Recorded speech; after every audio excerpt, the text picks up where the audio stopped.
So in the last one, we were talking about, the tripod videos and stuff like that, taking over like the focal point of people's training. How do you stay so focused throughout the whole year with training, nutrition, and things like that? Because like we both know, like that's not easy to stay focused the whole year. And you had an injury where that played some part. Like how did you get past that? How do you do this? How important your goals are. If your goals are really important to you, there's nothing that's going to stop you. You're not going to go do something that you typically wouldn't do that's out of your routine if your goals are that important. A lot of people have that, I want to do this, I want to be this, and then it's like Saturday comes along and there's a party. They'd rather go party than prep their food for the next day. Then the next couple of days they don't have their food. And they're like, oh, well, it was a good time partying. It's like, yeah, well, now you have 4 days that you don't have your food and you got to play around and try to make those calories in. You know what I mean? It's about how serious you are, in my opinion. So how are you delaying gratification that you would pick prepping my stuff over the party? What do you mean? Like how do you put like that gratification that you would get from the party and all that stuff and not prepping, because prepping's not fun.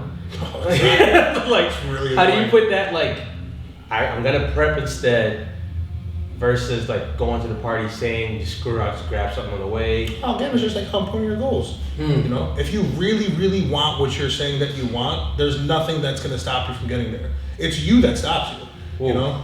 All of us, it's the same thing with life for everything, bro. Yeah, I agree. I agree. Now, for someone who's getting into fitness, right? You first have the love, like you love every aspect of it. Like you love the grind, you love feeling beat up and sore. And then about like year 3, when things start to like, the soreness doesn't like just leave. You like constantly have like these little aches and things like that. How do you work through those? Discipline over motivation. You get motivated in the beginning because you're like, oh, you watch these videos, like I want to be like him and I want to look like that. And then after a while you realize that like, oh, it's happening, but it takes a very long time to get there. And then you just got to realize that like the more disciplined you are, the farther you're going to get, because motivation dies. All the time. There's some days that you don't want to come in. You had a really hard day at work, or you got a lot of stress in your life from like external forces, and then it's like, oh, I don't want to go train today. But those are the days that's important to go train. It builds character. It builds more than just you in the gym. It builds you as a person. So it's almost as if like similar. How I look at discipline is like, this is going to help you stay in this longer. Yeah, the long game. Right. The short game is, it's cool to feel motivated. Like it's cool, but you can't depend on that as the driver. Absolutely not. That's going to change based on, we know it, like people train different in the summertime than they do in the winter. And in the winter, the first thing they're saying is too cold. It's like, bro, you're inside of a gym. Like the gym, hot, work out. Like, so like that whole discipline helps you stay in the game for the long haul. Now, how long have you been bodybuilding, Joe? Probably 11 years now. 11 years. So you've probably seen injuries,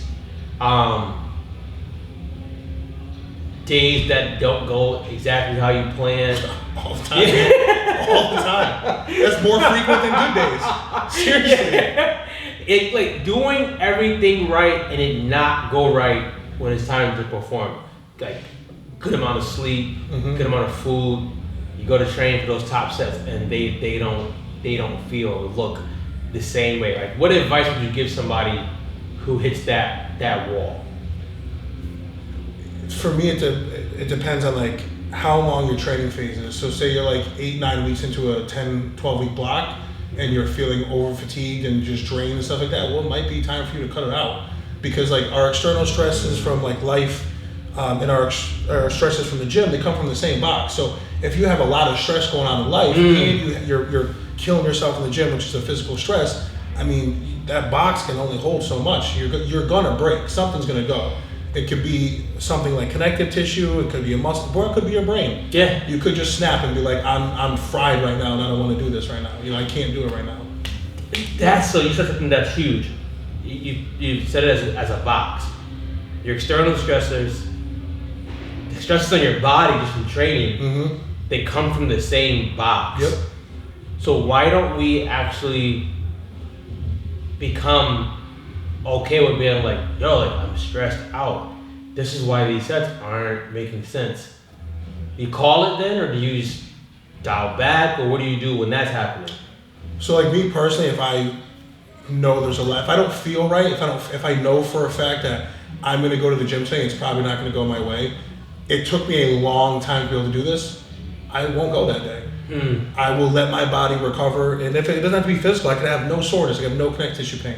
But if mentally I'm drained or my brain's fogged, or it just it's not appropriate for me to go. Like I know, I can go and I can try. And even if I hit my numbers, it's going to be with like God's will. It's like, it wasn't something that was meant to be done. And 9 times out of 10, that fatigue that I just created is going to accumulate more and more and more as the days go on. And it's just going to get worse.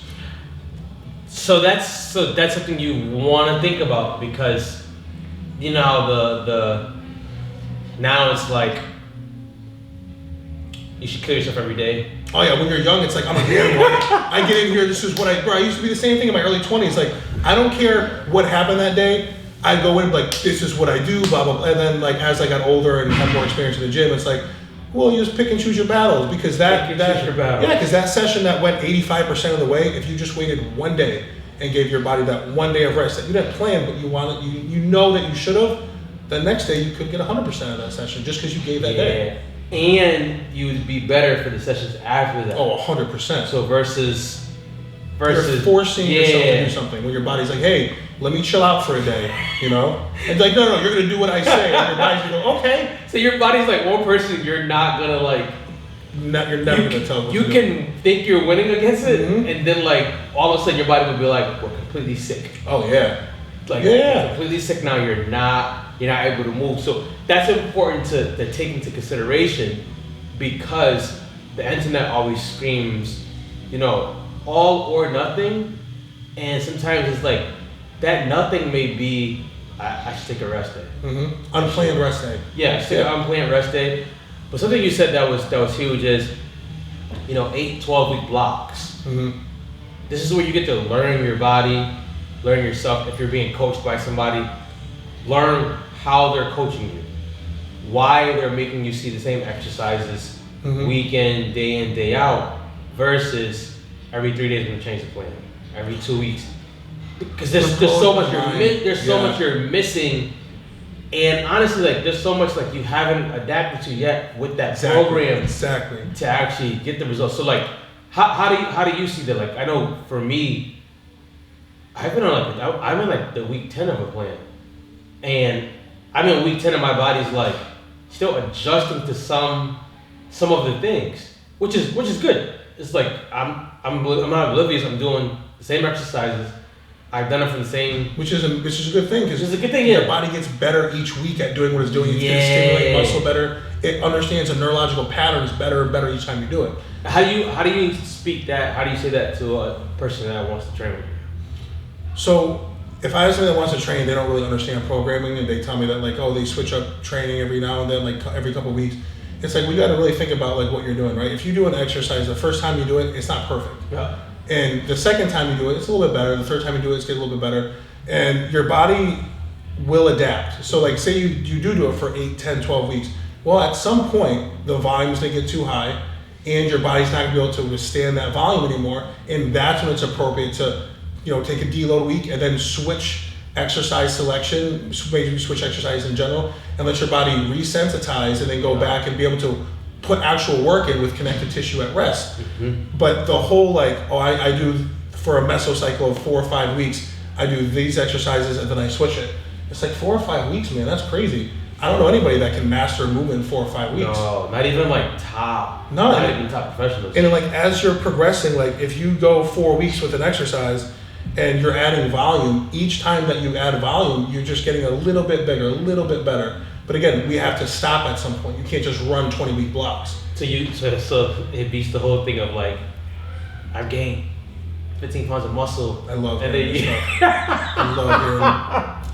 I love hearing people tell me they gain like 30 pounds of muscle in like a couple months. I'm like, I don't even bother talking to them because I know I'm not gonna get through. You're like, you discovered something that no one on earth Yep. Please make a YouTube channel and teach us the ways. Like, 'cause I don't know. I'm trying my best, and you're killing it better than me, bro. You've done something right. Yeah. There. We've been failing at for yes. years. What protein are you using? What are you doing? I like that. I want to explain that in our next episode. That box of external stressors, your body stressors being in the same one. Yeah.